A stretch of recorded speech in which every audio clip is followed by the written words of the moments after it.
Boa tarde. A paz do Senhor Jesus. Gente, eu vou compartilhar uma palavra com vocês que Deus mandou, que fica em Jonas. Ai, Deus. Jonas, capítulo 1. Chamado e fuga de Jonas.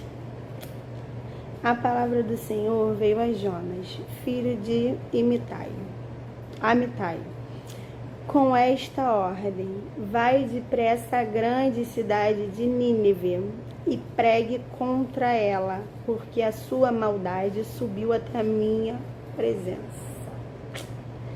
Mas Jonas fugiu da presença do Senhor, dirigiu-se para Tarsis, desceu à cidade de Jope, onde encontrou um navio que se destinava àquele porto. Depois de pagar a passagem, embarcou para Tarsis para fugir do Senhor.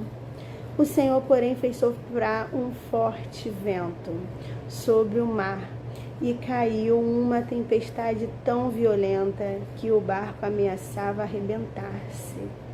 Aleluia. Aqui fala da passagem de Jonas, que Deus ele dá uma ordem a Jonas. Deus manda Jonas ir para a cidade. Cadê?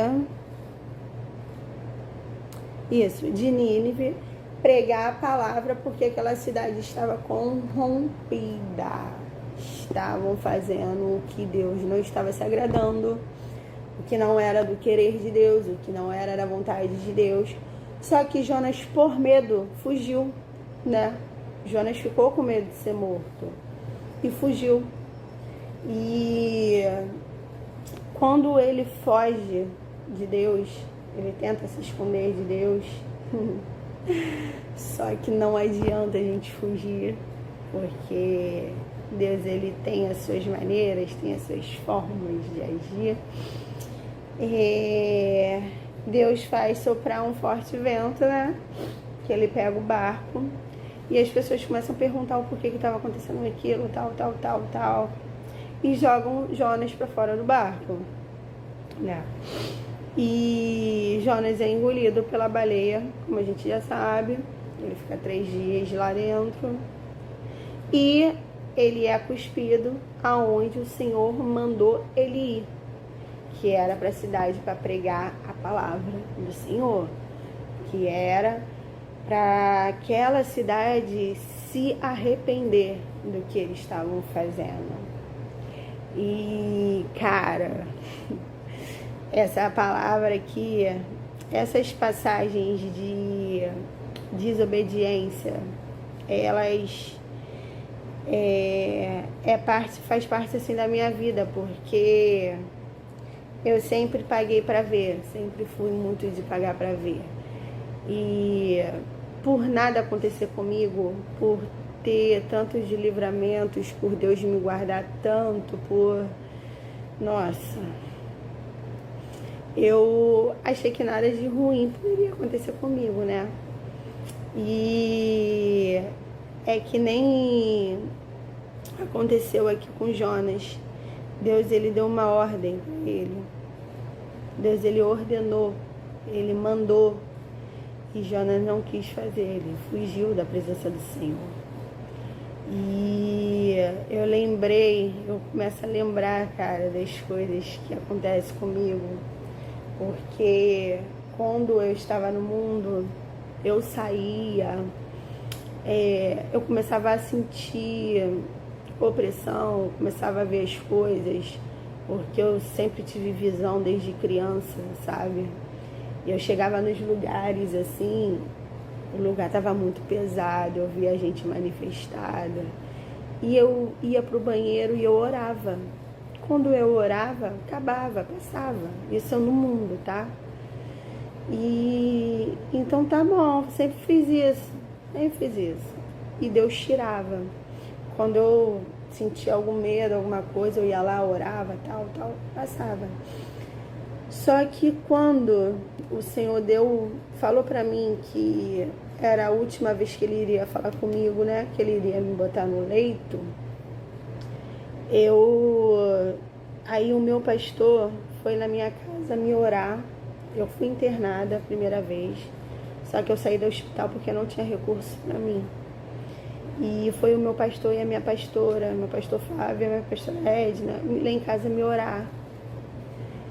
Eu estava sentada na cama e o Senhor falou assim pra mim. Gente, eu tava com muito medo, porque eu sabia que eu tinha feito besteira.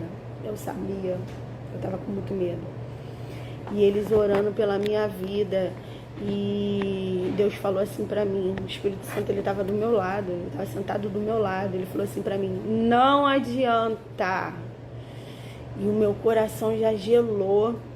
Eu já comecei a ficar nervosa. Eu abri o olho, olhei pro quarto assim, eu falei, meu Deus do céu, com medo, fechei o olho de novo.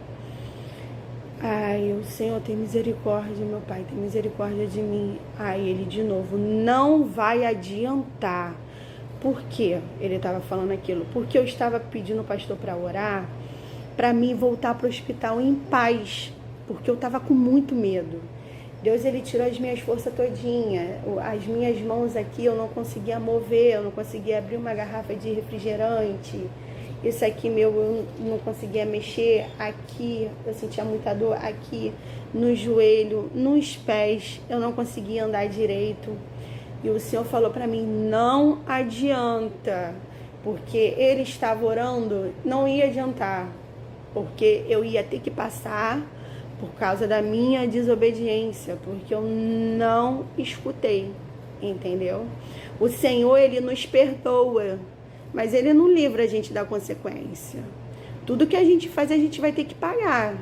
Independente da gente entrar para a igreja, tá na igreja, tá direitinho, tá, mas você vai colher, porque você plantou, então você vai colher.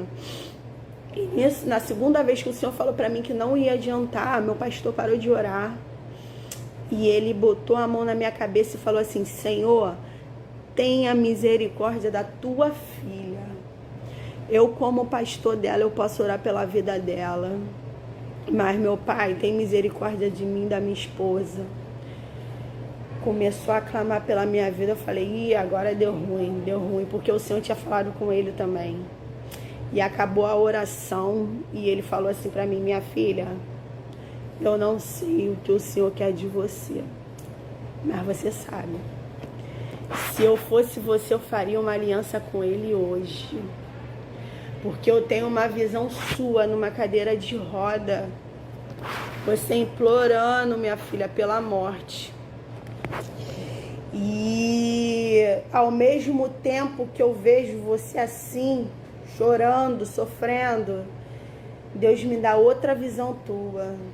Aleluia, glória. Ele falou que tudo que ele te prometeu está de pé. É só você querer, que todas as promessas que ele fez para você tá de pé. Continua de pé. E eu comecei a chorar, eu já sabia o que eu tinha que fazer mesmo. Perdão, gente, isso aqui tá caindo toda hora. E a minha pastora, né, a diaconisa Edna, falou assim pra mim, minha filha, Deus, tem pessoas que Deus não aceita perder o diabo. Se você não fizer aliança com o Senhor, não tomar um posicionamento, Deus vai te levar. Ele vai te preparar e vai te levar, mas ele não vai te perder. Então você decide o que você vai fazer da tua vida hoje. E nossa, eu fiquei desesperada. Por quê? Porque toda a minha vida eu não entendi o meu lado espiritual, eu não sabia na época, mas eu sempre fui de ver as coisas, sempre fui de sentir as coisas. Eu orava para Deus. Eu pedia a Deus na mesma hora. Às vezes eu estava bebendo, fumando, conversando com o pessoal, com as minhas amigas, tal, em festa, em resenha. Eu senti uma pressão tão grande, uma coisa tão ruim, que eu jogava o cigarro no chão, botava o copo em cima de alguma coisa, fechava meu